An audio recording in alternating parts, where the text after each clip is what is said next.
दोस्तों, तो आज के इस वीडियो में बात करेंगे कुछ ऐसे स्टॉक्स के बारे में कि अगर मार्केट है तो ये स्टॉक्स भी रहने वाले हैं और इनमें पैसा भी बनते रहेगा और इनके बिजनेसेस में भी हमेशा आपको ग्रोथ ही देखने को मिलने वाली है। तो चलिए कुछ ऐसे ही बिजनेसेस के बारे में बात करते हैं। तो इससे पहले कि मैं वीडियो को शुरू करूं, अगर आप इस चैनल पर पहली बार विजिट कर रहे हैं या फिर आपने चैनल अब तक सब्सक्राइब नहीं किया है तो चैनल को सब्सक्राइब कर लें और वीडियो को भी लाइक कर दें। सबसे पहले ये वीडियो किसी भी तरह का बाई रिकमेंडेशन नहीं है। आप मार्केट में किसी भी तरह का इन्वेस्टमेंट करते हैं तो ये पूरी तरह से आपका अपना डिसीजन होना चाहिए। मार्केट में दो मेजर एक्सचेंजेस हैं, एक है एनएससी और दूसरा है बीएससी।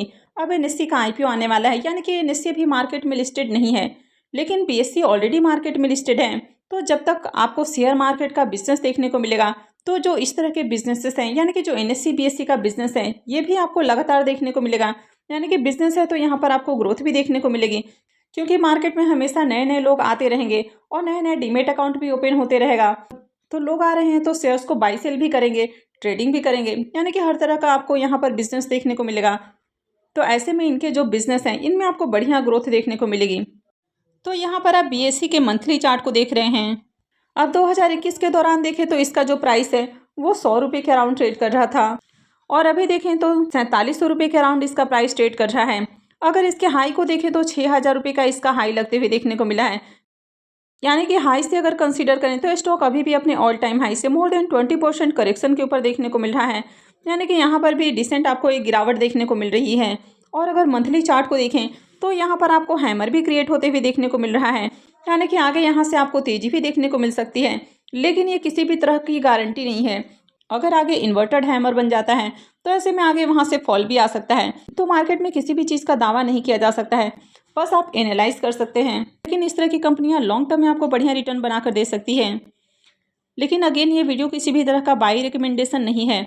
आप जो भी डिसीजन लेते हैं वो पूरी तरह से आपका अपना डिसीजन होना चाहिए। ये वीडियो सिर्फ और सिर्फ एजुकेशनल पर्पस के व्यू से बनाई गई है। तो चलिए एक बार इस कंपनी के फाइनेंशियल भी देख लेते हैं।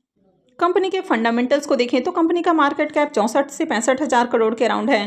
पी मल्टीपल 68.94 का है, जबकि इंडस्ट्री पी 53.53 का है। तो इंडस्ट्री पी से देखें तो स्टॉक आपको थोड़ा सा महंगा देखने को मिल रहा है और कुछ कंपनियां कभी भी आपको बहुत सस्ते प्राइस के ऊपर नहीं मिलती हैं। वैसे यहाँ पर भी देखें तो स्टॉक अभी 20 से 25% करेक्शन के ऊपर मिल रहा है। डेट टू इक्विटी रेशियो 0 का है, यानी कि कंपनी पूरी तरह से डेट फ्री है। आरओई इसका 22.31 का है, तो आरओई काफ़ी अच्छा है। ईपीएस को भी देखें तो 69.33 का ईपीएस है, तो ईपीएस भी काफ़ी शानदार है। कंपनी के अगर फाइनेंशियल को देखें तो कंपनी के रेवेन्यू में साल दर साल काफ़ी अच्छी ग्रोथ देखने को मिली है। कंपनी का रेवेन्यू बढ़ते हुए देखने को मिला है। वहीं अगर कंपनी के प्रॉफिट की भी बात की जाए तो साल दर साल कंपनी के जो प्रॉफिट है यहाँ पर भी आपको बम्पर उछाल देखने को मिला है।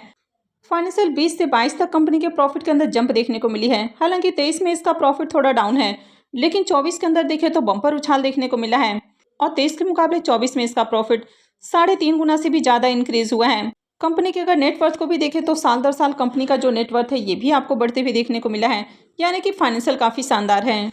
अब इस कंपनी के शेयर होल्डिंग पैटर्न को देखें तो रिटेलर्स का 65.10% का स्टेक है, एफआईआईज का 20.53%, म्यूचुअल फंड्स का 12.42% और अदर डोमेस्टिक इंस्टीट्यूशंस का 1.95% का स्टेक है। नेक्स्ट स्टॉक है सीडीएसएल का स्टॉक। अब सीडीएसएल एक डिपॉजिटरी है, यानी कि आप जो भी शेयर्स बाई करते हैं वे आपके ब्रोकर के अकाउंट में देखने को मिलते हैं, लेकिन एक्चुअल में वो जो सारे शेयर्स हैं वो डिपॉजिटरी के पास जमा होते हैं। और सीडीएसएल एक डिपॉजिटरी है जहां पर आपके सारे जो शेयर्स हैं वे सेफ रखे हुए होते हैं। अब कल को कोई ब्रोकर का बिजनेस अगर बंद भी हो जाता है फिर भी आपके जो सारे शेयर्स हैं वे सेफ है, क्योंकि वे सीडीएसएल के पास जमा हैं। तो सीडीएसएल एक डिपॉजिटरी है जहां पर आपके शेयर्स सेफ होते हैं। तो अगर मार्केट है तो सीडीएसएल का बिजनेस भी चलते रहेगा। और मार्केट में दो मेजर डिपॉजिटरी हैं, एक है एनएसडीएल और दूसरा है सीडीएसएल। अब आप सबको पता है कि जल्द ही एनएसडीएल भी मार्केट में लिस्ट होने वाला है। वैसे जो एनएसडीएल आईपीओ है तो उसके आईपीओ से रिलेटेड जो सारा प्रोसेस है वो भी पूरा हो चुका है, तो कभी भी आईपीओ अनाउंस होते हुए देखने को मिलेगा। लेकिन सीडीएसएल ऑलरेडी मार्केट में लिस्टेड है।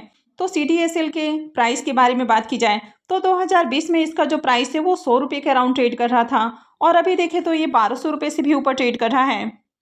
वहीं पर इसके हाई की बात करें तो 2000 रुपये के अराउंड इसका हाई भी लगते हुए देखने को मिला है, यानी कि हाई से देखें तो शेयर्स अभी भी 40% करेक्शन के ऊपर मिल रहा है। जबकि अगर कंपनी के बिजनेस को देखें तो कंपनी का बिजनेस काफ़ी शानदार है और इस तरह के बिजनेसेस आपको लॉन्ग टर्म में काफ़ी अच्छा रिटर्न बनाकर दे सकती हैं। हालांकि शॉर्ट टर्म में हो सकता है कि आपको बड़ी बड़ी गिरावटें देखने को मिल जाए। जैसे कि अभी आप देख रहे हैं कि शेयर्स 40% डिस्काउंट के ऊपर मिल रहा है। इससे पहले भी देखें तो शेयर्स 40-50% करीब गिरते हुए देखने को मिला था। यानी कि गिरावटें तो आती रहेंगी, लेकिन अगर आप इसको लॉन्ग टर्म होल्ड करके रखते हैं तो ये आपको मल्टी बैगर रिटर्न दे सकते हैं।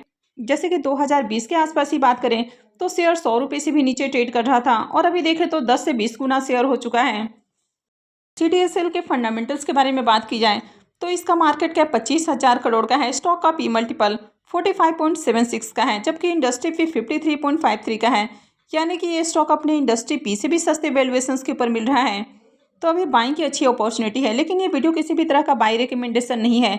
आप कहीं भी इन्वेस्टमेंट करते हैं तो अपनी खुद की एनालिसिस भी जरूर करें, क्योंकि मार्केट में कभी भी गिरावट हो सकती है। अभी मार्केट में तेजी देखने को मिल रही है, तो इसका ये मतलब बिल्कुल भी नहीं है कि आने वाले दिनों में लगातार आपको तेजी ही देखने को मिलेगी। मार्केट में आगे आपको गिरावट भी देखने को मिल सकती है। तो अगर आप लॉन्ग टर्म के लिए इन्वेस्टमेंट करना चाहते हैं तो इस तरह की जब अपॉर्चुनिटी आपको देखने को मिलती है, यानी कि जब मार्केट में करेक्शन होता है तो उस समय बाइंग अपॉर्चुनिटी रहती है। लेकिन कहीं भी इन्वेस्टमेंट से पहले अपनी खुद की एनालिसिस करें, अपने फाइनेंशियल एडवाइजर की भी जरूर हेल्प लें। अब ये जो स्टॉक है ये भी डेट फ्री स्टॉक है।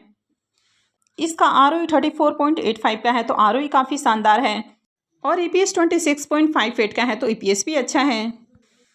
इसके भी रेवेन्यू को देखें तो इसके रेवेन्यू के अंदर जंप देखने को मिली है। वहीं पर अगर कंपनी के प्रॉफिट की भी बात करें तो कंपनी के प्रॉफिट में भी शानदार उछाल देखने को मिला है। फाइनेंशियल 20 से लेकर 22 तक कंटिन्यू प्रॉफिट के अंदर जंप है। हालांकि 23 में प्रॉफिट थोड़ा घटा है, लेकिन 24 के अंदर देखें तो फिर से बम्पर उछाल है। वहीं पर अगर कंपनी के नेटवर्थ को भी देखें तो साल दर साल कंपनी का जो नेटवर्थ है ये भी बढ़ते हुए देखने को मिला है, यानी कि इसके भी फाइनेंशियल स्ट्रांग हैं। अब इस कंपनी के शेयर होल्डिंग पैटर्न को देखें तो रिटेलर्स का यहाँ पर 49.15% का स्टेक है, FIIs का 17%, प्रमोटर्स का 15%, वहीं पर म्यूचुअल फंड्स का 11.21% का स्टेक है और अदर डोमेस्टिक इंस्टीट्यूशंस का 7.64% का स्टेक है। नेक्स्ट स्टॉक है केफिन टेक्नोलॉजी का स्टॉक। तो अगर आप म्यूचुअल फंड्स में इन्वेस्टमेंट करते हैं या फिर आप देखते हैं कि काफ़ी सारे जो IPOs आते हैं वहाँ पर उनका जो रजिस्ट्रार है वो केफिन टेक्नोलॉजी देखने को मिलता है, तो ये कंपनी भी म्यूचुअल फंड से रिलेटेड काम करती है, यानी कि म्यूचुअल फंड ट्रांजैक्शन से रिलेटेड कंपनी काम करती है। साथ ही जो बड़े कॉर्पोरेट्स हैं उनको एडवाइजरी सर्विसेज भी देती है। तो ये जो कंपनी है 2022 में ही मार्केट में लिस्ट हुई है। उस समय इसका प्राइस जहां 350 रुपये के अराउंड था, वो भी देखें तो 1100 रुपये से भी ऊपर देखने को मिल रहा है। और अगर इसके हाई की बात करें तो 1600 रुपये का इसका हाई लगते हुए देखने को मिला है। तो स्टॉक को देखें तो अपने हाई से मोर देन 30% अभी भी आपको करेक्शन के ऊपर देखने को मिल रहा है, यानी कि बढ़िया डिस्काउंट के ऊपर शेयर मिल रहा है। तो जब भी मार्केट गिरता है तो चाहे कंपनी कैसी भी हो, अच्छी हो या खराब हो, हर तरह की कंपनियों के अंदर गिरावट आती है। तो यहाँ पर भी देखें तो स्टॉक अपने ऑल टाइम हाई से मोर देन 50% यहाँ पर भी गिरते हुए देखने को मिला, लेकिन जैसे ही मार्केट में रिकवरी आई है शेयर्स के अंदर बम्पर उछाल भी देखने को मिला है। कंपनी के फंडामेंटल्स को देखें तो कंपनी का मार्केट कैप 18 से 19,000 करोड़ का है, पी मल्टीपल 58.68 का है, जबकि इंडस्ट्री पी 53.53 का है। तो इंडस्ट्री पी से देखें तो थोड़ा सा आपको महंगा देखने को मिल रहा है। डेट टू इक्विटी रेशियो 0.04 का है, यानी कि ऑलमोस्ट ये भी डेट फ्री कंपनी है। ROE 24.57 का है, तो ROE काफ़ी शानदार है और EPS भी 18.72 का है, तो ये भी अच्छा है। इसके फाइनेंशियल को देखें तो कंपनी का रेवेन्यू साल दर साल बढ़ते हुए देखने को मिला है और रेवेन्यू के अंदर अच्छी ग्रोथ देखने को मिली है। वहीं पर अगर कंपनी के प्रॉफिट को भी देखें तो साल दर साल कंपनी के प्रॉफिट के अंदर भी बम्पर उछाल देखने को मिला है। फाइनेंशियल 21 में कंपनी जहां 65 करोड़ के लॉस में थी, फाइनेंशियल 24 में 246 करोड़ के प्रॉफिट में है। वहीं कंपनी के अगर नेटवर्थ को भी देखें तो साल दर साल कंपनी का जो नेटवर्थ है यहाँ पर भी आपको बढ़िया ग्रोथ देखने को मिली है, तो इसके भी फाइनेंशियल अच्छे हैं।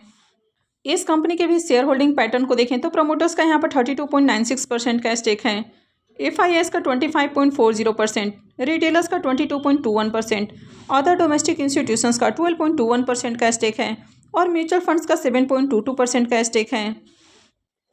नेक्स्ट स्टॉक है कैम्स का स्टॉक, यानी कि कंप्यूटर एज मैनेजमेंट का स्टॉक। अब ये एक म्यूचुअल फंड्स ट्रांसफ़र एजेंसी है। तो बेसिकली ये जो कंपनी है ये एसेट मैनेजमेंट जो कंपनीज होती हैं तो उनको अपने सर्विसेज ऑफर करती है, यानी कि इन्वेस्टर सर्विसेज के साथ ही डिस्ट्रीब्यूटर सर्विसेज कंपनी ऑफर करती है। यानी कि अगर आप किसी भी म्यूचुअल फंड्स में इन्वेस्टमेंट करते हैं तो देखते हैं आप कि आपके पास जो भी मेल वगैरह आता है वो केम्स या केफिन टेक्नोलॉजी जैसी कंपनीज की ओर से आता है कि आपने इस म्यूचुअल फंड्स के थ्रू इतना इन्वेस्टमेंट किया है। अगर लोग म्यूचुअल फंड्स में इन्वेस्टमेंट करते हैं तो इस तरह की जो कंपनियां हैं यहाँ पर भी आपको आने वाले समय में भी ग्रोथ देखने को मिलेगी। तो ये कंपनी 2020 में ही मार्केट में लिस्ट हुई है। उस समय इसका प्राइस 1300 से 1400 रुपये के अराउंड था और अभी देखें तो इसका जो प्राइस है वो 3800 रुपये के अराउंड आपको देखने को मिल रहा है। यानी कि स्टॉक में देखें तो काफ़ी शानदार ग्रोथ आपको देखने को मिली है। हालांकि यहाँ पर इसके जो चार्ट पैटर्न है यहाँ पर काफ़ी बड़े बड़े फॉल भी देखने को मिले हैं। यानी कि जब जब मार्केट में गिरावट आती है तो स्टॉक में भी आपको बड़ा करेक्शन देखने को मिला है। अगर इसके ऑल टाइम हाई की बात करें तो स्टॉक का जो ऑल टाइम हाई है वो 500 रुपये के अराउंड है और स्टॉक अभी देखें तो 3800 रुपये के अराउंड ट्रेड कर रहा है। यानी कि स्टॉक अभी भी अपने ऑल टाइम हाई से मोर देन 27% डिस्काउंट के ऊपर मिल रहा है। तो बड़ा करेक्शन यहाँ पर भी देखने को मिल रहा है और पहले भी आप देखें तो स्टॉक 50 से 60% आपको गिरते हुए देखने को मिला था। तो इसलिए इस तरह की कंपनी में अगर आप इन्वेस्टमेंट करते हैं तो आपका थोड़ा लॉन्ग टर्म का व्यू होना चाहिए। हालांकि अगर आप इस तरह के डिप को आइडेंटिफाई कर सकते हैं तो शॉर्ट टर्म में भी आप अच्छा पैसा बना सकते हैं। लेकिन मार्केट में कोई भी बॉटम और टॉप को आइडेंटिफाई नहीं कर सकता है। तो अगर अच्छे अच्छे स्टॉक्स के अंदर आपको डिसेंट डिस्काउंट देखने को मिलता है तो वहाँ से बाई करके अच्छा खासा प्रॉफिट जनरेट किया जा सकता है। इसके भी मार्केट कैप को देखें तो कंपनी का मार्केट कैप 18 से 19,000 करोड़ का है। स्टॉक का पी मल्टीपल 43.65 का है जबकि इंडस्ट्री पी 60.39 का है। तो ये अपने इंडस्ट्री पी से भी सस्ते वैल्यूएशंस के ऊपर मिल रहा है। डेट टू इक्विटी रेशियो 0.08 का है यानी कि ऑलमोस्ट इसको भी डेट फ्री कंसीडर कर सकते हैं। आरओई को देखें तो 40.40 का आरओई है तो आरओई काफ़ी शानदार है और ईपीएस भी इसका 87.38 का है यानी कि ईपीएस भी शानदार है। अब इसके शेयर होल्डिंग पैटर्न को देखें तो एफआईआई का यहाँ पर 57.63% का स्टेक है और एफआईआई का इसमें सबसे बड़ा स्टेक देखने को मिल जाता है। रिटेलर्स का 25.03% का स्टेक है, म्यूचुअल फंड्स का 11.37% और अदर डोमेस्टिक इंस्टीट्यूशंस का 5.97% का स्टेक है। अब यहाँ पर एफआईआई का सबसे ज़्यादा स्टेक है तो इसी से आप आइडिया लगा सकते हैं कि कंपनी का बिजनेस कितना शानदार है, क्योंकि एफआईआई को अच्छे से पता होता है कि किस कंपनी के अंदर बढ़िया ग्रोथ अपॉर्चुनिटी है। तो इस वीडियो में हमने 4 स्टॉक्स के बारे में देखा। एक है कैम्स, दूसरा है केफिन टेक्नोलॉजी का स्टॉक, तीसरा है सीडीएसएल का स्टॉक और चौथा है बीएससी का स्टॉक। तो जब तक शेयर मार्केट रहने वाला है तब तक लोग शेयर मार्केट और म्यूचुअल फंड्स में इन्वेस्टमेंट करने वाले हैं और इस तरह के स्टॉक्स में भी आपको बढ़िया ग्रोथ देखने को मिलेगी। तो आपके पास इन चारों में से किस कंपनी के अंदर होल्डिंग है कमेंट करके ज़रूर बताएं। तो आई होप कि आपको वीडियो अच्छी लगी होगी। तो अगर आपने इस वीडियो को अब तक लाइक नहीं किया है तो वीडियो को लाइक कर दें, चैनल को भी सब्सक्राइब करके रखें और वीडियो को अंत तक देखने के लिए आप सबका बहुत बहुत धन्यवाद।